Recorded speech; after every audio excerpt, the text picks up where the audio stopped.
Okay, so just watching some of these guys drilling that, and these were really poor.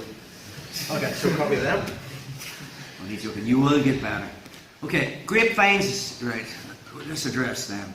Even though you feel you're connected to me more, anytime Carl, rather than crosses his feet or puts the sole of his feet together, anytime he puts grapevines in and has his feet L-shaped at my shin and stretches me out, go.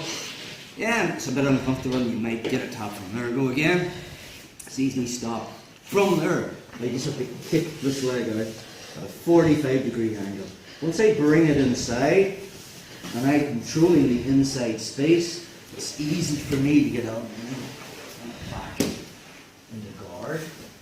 So even though you feel more connected, I don't personally think it's a great method of control. The main thing is when you're playing the mount top position is just to relax. It's to sag. It takes a wee while to get this. It's difficult, you know, you're telling people to relax and then you're in an environment where your opponent's trying to choke you out and break your arm. Very hard to relax, but you know, as you progress through your jiu-jitsu and you gain a little bit more knowledge, you know the score. Some big, heavy, strong, fit guys come through this door, because they're lacking in technique and knowledge, they're gassed within 5 or 10 minutes. And then you have the other end of the spectrum where you have maybe a 40 or 50-year-old, you know, brown or black belt who's fighting people half their age and half their size and is maybe coming in with a flu or a hangover and could roll for an hour. Why? Is it magic? No, he's just being efficient.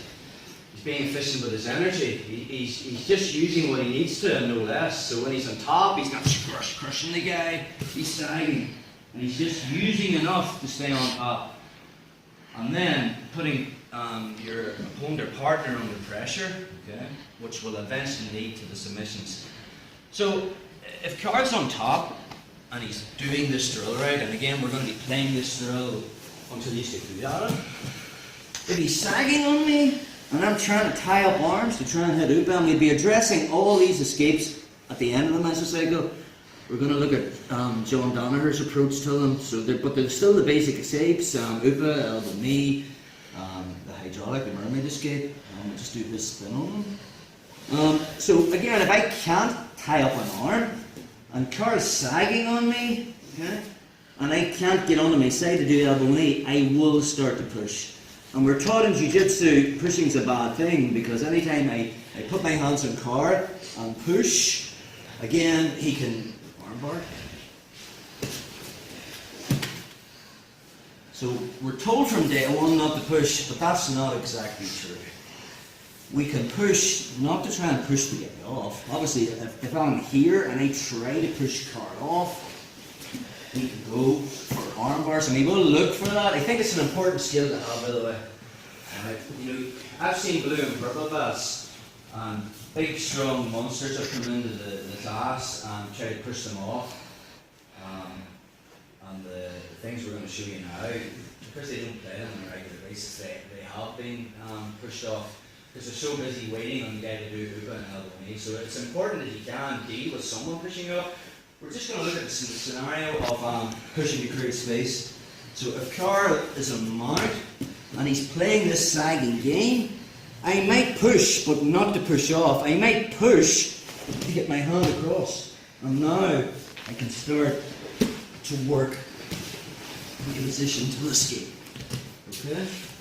So I need to deal then with that scenario. So Carl's on the bottom. So really, there's really only 3 ways he's going to push. He's going to push me straight up on the chest, here, to push me up, or to push me back. Okay? He's either going to put his hands on my armpits and push me up to the side, or he's going to start pushing at my knees with his hands or his elbows. That one doesn't really apply too much if I'm playing this guard and showing you, because my knees are skimming them out. You can push all together. Not really going to get them off, but if I want, I can do that fingerless grip, pull it up, so that's one option.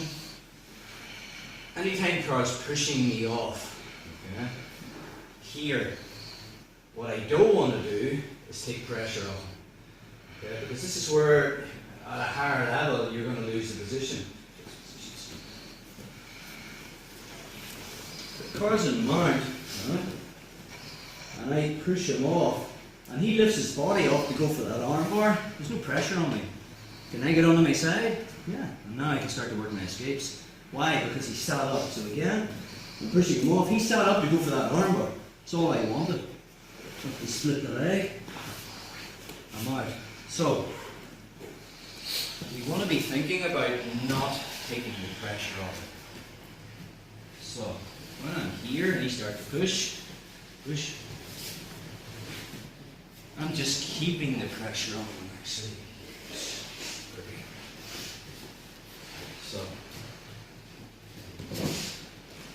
So if I'm here, and Trippy puts his hands on my chest and starts to bench press up. That's the way it's used. Yeah. So from here, go again. Perfect. The difficult part is obviously strong guys. Anytime you're pushing someone off, until you get your arms locked and they're structurally strong, you're going to have to use a little bit of strength to practice that. So from there, as he pushes off, now I'm lifting my knees off the mat. Yeah, see the way it is. I'm still keeping the pressure on. That makes sense? So, Crippy should feel that if he takes his hands away, I'm falling on him. What I don't want to do is actually sit up. Because the second I sit up to go for something, he's going to pull his arms from his body and start to work elbow knee, yes. And again, you'll find this at the higher level. So, anytime he's pushing, I'm sagging. And then I turn his shoulder and swim one hand in, and then so again, one more time. As he starts to push, my knees are off the mat, so my maximum weight's on him. Already he's kind of buckling a wee bit, but if he keeps his arm locked and he's got them structurally strong, he should be able to keep me here. Now from here, I want to get my position back because I want my chest on his chest. So now I just turn his shoulder. So one comes up and I swim one hand in, and then I swim the other hand in. We don't want to do this both hands, because now he can clamp his elbows together and just roll me. Lost that. So it's one hand at a time, kind of like a front swim. So again, playing the position, he starts to push. I sag on him. I swim one arm in. See the way when I push, one shoulder's coming up, kind of like the front crawl in swimming. So I swim and then I swim. Second one, hands are more on the side. And he starts to push me off. A single necktie and posting my hand and work and coming back to the position. Again, hands on the side, a single necktie and work and coming back to my position. Another variation of that is anytime his hands are on the side and he pushes, what I can do is I can drop, see the profile he has in my body? If I lower the right side of my body and raise the left side, I can do this. And again, we'll look at how to kill the arm next time using that technique. So again, one more time. He pushes to this. He pushes up. I just sag. 1, 2. So I'm turning my shoulder up, turning my shoulder down. If he pushes on the side from here, I can single necktie post and come back. Or when he pushes to the side, from here I can turn this the side. Just go this way. The side that he's pushing on. If I turn my body down, see the way the profile he has on his hand, he's losing it, and I raise this shoulder, so it's more of this. Okay? So, like that, guys.